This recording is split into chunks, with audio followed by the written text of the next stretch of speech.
John Branningham. This is 30 days until done. We're working on writing a poem a day, every day for a month. And by the end of that month, you'll have a collection. Now, it's likely that you fell off, you missed a day.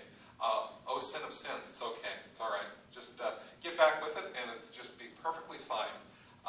Today, what we're working on is we're going to be working on finding comfort in nature, right? Writing that poem about that moment when you found just a moment that you just felt tremendously comfortable. I don't want you to use a word like comfort, though. We've been working all week on being specific, using concrete language, avoiding all of that abstraction, because we're going to start feeling the comfort. Now, if I were going to write this poem, I would probably write about the time when I was driving with my parents and my brothers as a child through the desert. And we're focusing on deep memory here, so we're working on childhood memories of comfort. We were driving through Death Valley in California, through the sand dunes, and it was an extraordinary moment because it was about to rain. And I let my parents and my brothers talk to each other, and I just listened to that as I looked out on this sort of storm cloud day in Death Valley, which is incredibly rare. Now, had I known how dangerous a rainfall is in Death Valley, I wouldn't have felt comforted, but I didn't know that. Part of the ignorance was part of the bliss.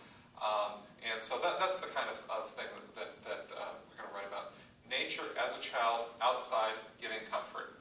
I've been giving you a technique every day to use. This is not a rule, but an effect, right? And so today I'm just going to give you complete freedom. Use any technique from the last week or multiple techniques. And I wanted to share a poem. It's not specifically about comfort, but to me it's very comforting when I hear this poem. And I think that's really the effect that you're going for. You don't want to write the big poem of comfort. You want just a poem that's comforting. And when you experience that yourself. This one's by Galway Kinnell, who, can you think of a better poet than him? So let's take a look. It's called Daybreak.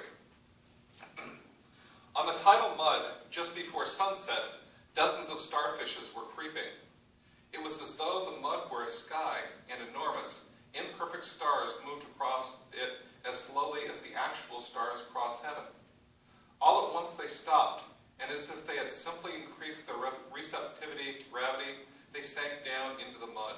They faded down into it and lay still. And by the time pink of sunset broke across them, they were as invisible as the true stars at daybreak. Okay, so that's not specifically about comfort, but it's wonderfully comforting and sort of a beautiful moment to see this thing happening that I would guess many people didn't see. Try to find that moment for yourself in your own life. That wonderful sort of surprising nature working as it's supposed to moment. Now, if you want to send your poem out, here's another good magazine for today. It's called Moss Tequila Review. It's a fantastic magazine, and I hope you get in. I've had a few students get into this, and maybe you can too. All right, I will see you tomorrow. Keep writing and post everything down below if you can. All right, I'll see you.